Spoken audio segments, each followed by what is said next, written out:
And now for more messages with Carla Mae.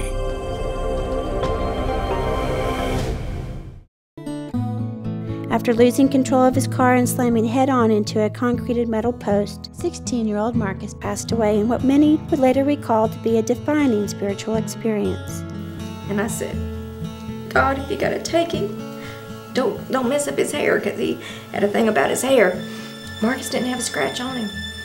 I started questioning what was going on. I think after a while, Mark had denied either that he had a presence there at the house.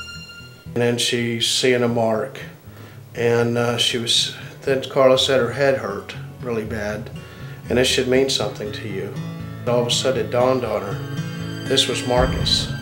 The way that he came to her through a trusted friend, I feel like he brought her to us. Yeah.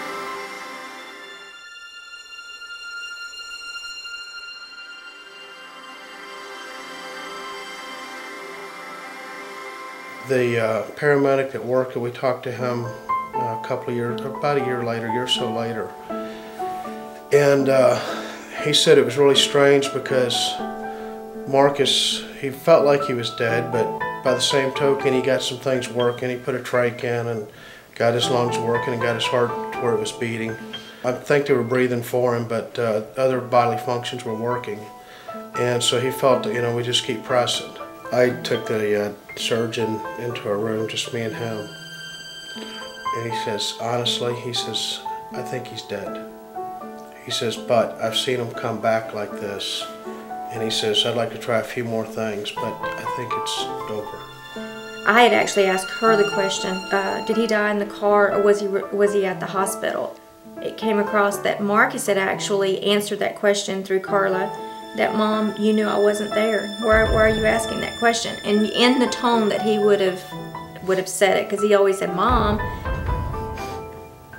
He was about an hour later.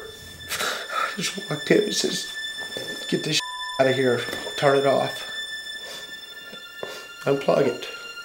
I've questioned that decision ever since. It was really nice to Carla to tell me that he wasn't even there.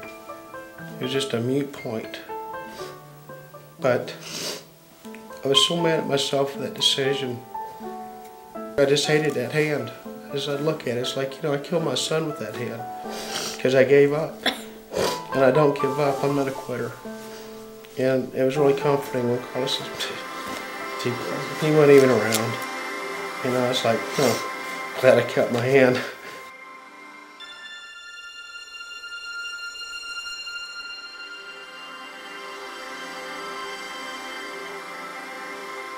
I think for me to figure out that the reading really did and truly Marcus was there, I felt like he was there. I had no doubt about it. But there was a couple of questions that pieces I couldn't put together until several hours later. Carla kept seeing tobacco and red around me. She nailed it down to a can and then chewing tobacco. Now, Carla had also mentioned that it was Red Man. That day, I was thinking that I kept trying to find a question that I could ask Marcus that only he and I would know the answer to. And I never could come up with something concrete that I liked. I got to thinking a good friend of mine, a really good friend of mine, chews and dips.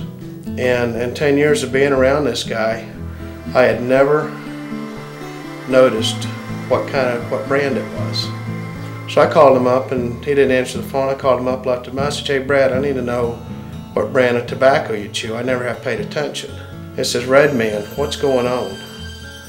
And when I checked my messages and it was Red Man, I went, holy smokes. I was looking for something all day that only me and Marcus knew.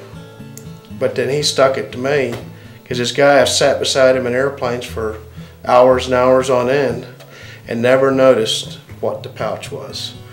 I think one of the key points for me that we really just made it real for me and to make me realize that Marcus was in the room with Carla Mae was when he started critiquing her. It was that tone that he used, that only he used. He actually started teasing her a little bit and messing with her, and Carla Mae started talking to him like he was correcting her. I knew then that it was him. There's red tamales kept coming up in a little box or something.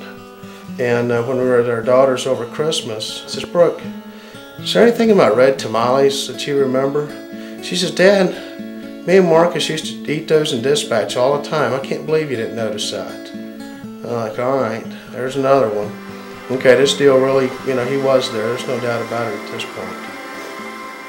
And coming up next on Messages with Carla Mae.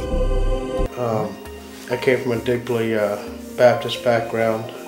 If there's a way that, they can just open up their hearts and look at the big picture. Actually, I feel like there's been about 1,000 pounds lifted off my shoulders. This is a healing.